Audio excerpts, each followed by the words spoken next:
모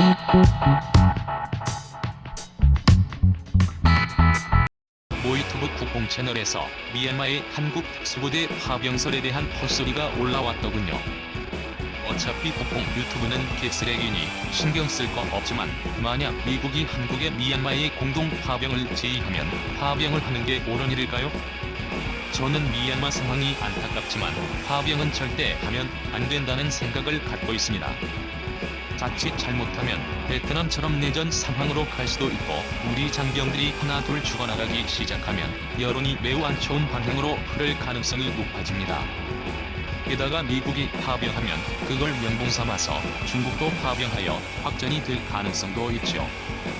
유엔 같은 국제기구의 일원으로 참석하는 것은 괜찮다고 보지만 독자적으로 파병은 좀 아닌 것 같다고 생각합니다.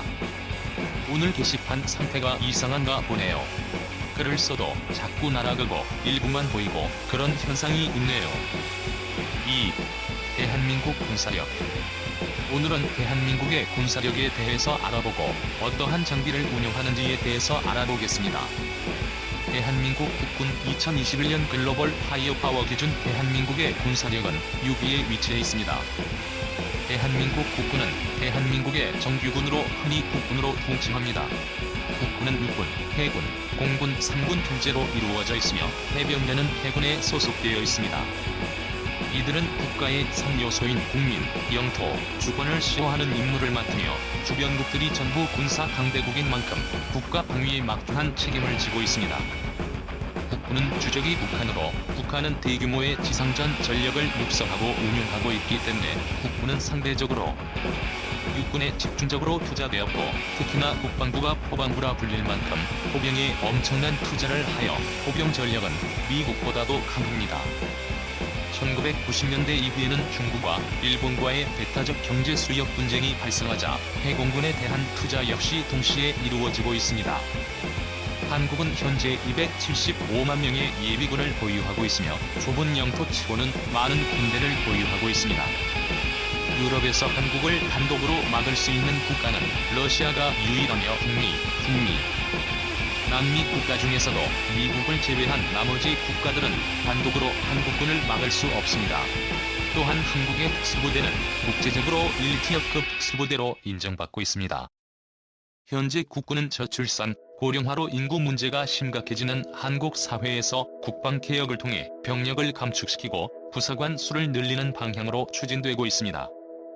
국군의 역사. 국군의 시초는 한국 광복군을 시초로 두며 1945년 해방 이후 미군정에 의해 조선경비대와 조선해안경비대가 창설되었고 1948년 대한민국 정부가 수립되면서 이들은 각각 육군과 해군으로 재창설되며 공군도 창설되면서 육군, 해군, 공군의 3군 편제를 갖추게 됩니다.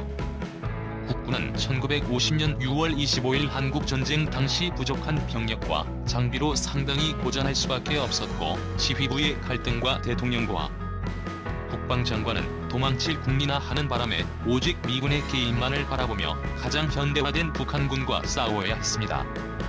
지금과 바꿔 말하자면 북한과 한국이 서로 뒤바뀌었다고 보면 되겠네요. 당시 국군은 훈련 상황도 매우 열악했는데 신병들은 고작 2에서 3일의 훈련 같지도 않은 훈련을 받고 전선에 투입되었으며 오죽했으면 제식 소총인데 먼 게런드 소총을 장전하는 법조차 몰라 고참병에게 장전해달라고 전투 중에 들고 올 정도였습니다. 흔히 드라마나 영화 속에서 나오는 국군의 모습은 낙동강 전선이 갖추어지기 전까지는 거의 없었습니다. 전쟁 초기 때는 개인화기조차 보급이 되지 않아 인민군이 쓰던 PPSH-41을 노획해서 사용하고 철모도 부족했습니다. 또한 식사 문제는 전쟁이 끝날 때까지 해결이 되지 않아 북한군 포로들이 한국군 병사들보다도 잘 먹는 모습은 병사들에게는 크나큰 충격이었습니다.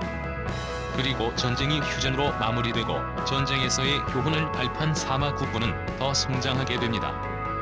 1960년대 중반 베트남 전쟁에 참여하여 국군은 첫 국제전을 경험하고 당시 미군보다 월등한 전투력을 보이며 베트남에서의 명성은 실로 대단했습니다.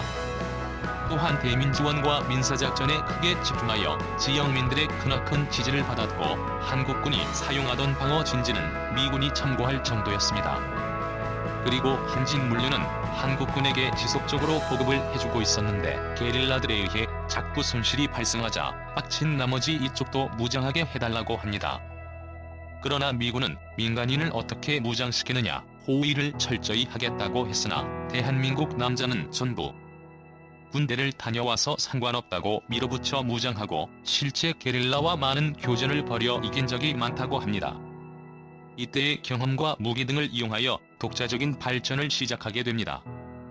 3. 2021 GFP 세계 군사력 순위 한국-일본 군사력 비교 2021년 세계 군사력 순위가 발표되었습니다. 이전 포스팅에서 2019년, 2020년 세계 군사력 순위를 소개해드렸었는데요. 오늘도 2021년 GFP 세계 군사력 순위에 대해 소개해보도록 하겠습니다. 일전 포스팅에서도 말씀드린 바와 같이 군사 정보는 기밀사항이기에 다른 나라의 군사력을 정확히 측정하기는 어렵습니다. 그리고 전쟁이란 것은 붙어봐야 아는 것이기에 그냥 재미로 보시면 되실 듯하네요. 며칠 전 일본의 증량선이 제주 동남쪽 해상에서 우리 쪽 이의제들을 침범하여 37시간 넘게 조사를 이어가며 대처하고 있었다는 뉴스가 보도되기도 했었습니다.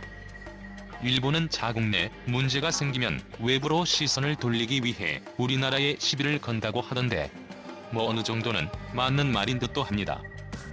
GFP를 방문하기 귀찮으신 분들을 위해 일본과의 군사력 비교도 간단하게 해보도록 하겠습니다. 드론 실명제, 유튜브 프리미엄 무료 체험 이용법, 신용등급 점수제에 대해 궁금하신 분은 아래에 함께 보면 좋을 포스팅을 참고해주세요. 2021 GFP 군사력 순위. 먼저 GFP 30위까지 순위입니다. 138개국의 순위가 있는데 30위까지만 가져와 봤습니다.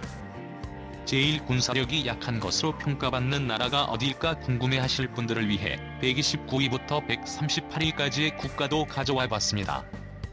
GFP에서는 약 50개의 항목 인구수, GDP, 천연자원, 군인수, 예비군수, 군장비, 도로, 해안선, 공항, 국방예산, 부채, 구매력, 외환 보유고, 근보유량, 국토면적에 대한 평가를 하여 프라인드쿠스를 산정합니다. 세부 내역은 GPF 홈페이지를 방문하시면 확인이 가능합니다. 참고로 브라인드쿠스가 0에 가까울수록 강한 국가라고 보시면 됩니다. 2021년 GFP 군사력 순위 전체가 궁금하신 분은 아래의 링크로 가시면 확인이 가능합니다. 요즘은 크롬 등의 브라우저를 통해 보시면 자동 번역을 해주므로 영어에 자신이 없으신 분도 쉽게 확인이 가능할 듯 하네요. 한국 vs 일본 군사력 비교. 위에 소개해드린 GFP 홈페이지를 방문하시면 각 나라 간 군사력을 직접 비교해볼 수도 있습니다. 상단의 메뉴를 선택하시고 국가 비교를 선택하신 후 비교할 나라를 선택하시면 됩니다. 한국과 일본을 비교해보겠습니다. 한국과 일본을 비교하면 인구수, 경제력, 공군, 육군, 해군, 물류, 자원 등 각각의 항목에 대한 점수를 비교해보실 수 있습니다. 확실히 육군은 확실한 우위에 있지만 해군에서 밀리네요. 2017년부터 2021년까지의 군사력 순위 변화를 표로 정리해봤습니다. 1위에서 11위까지입니다. 통일 한국 군사력.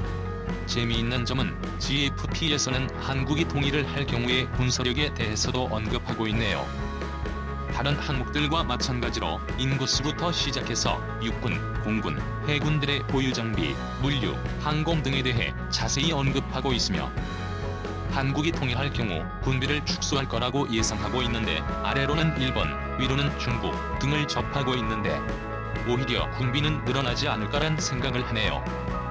전체 랭킹을 보시면 아시겠지만 1위부터 6위까지 미국을 제외하고는 모두 우리나라에서 그리 멀지 않은 국가들입니다. 러시아, 중국, 인도, 일본, 대한민국 마치 반에서 5등 하는데 전교에서 6등 하는 느낌이네요.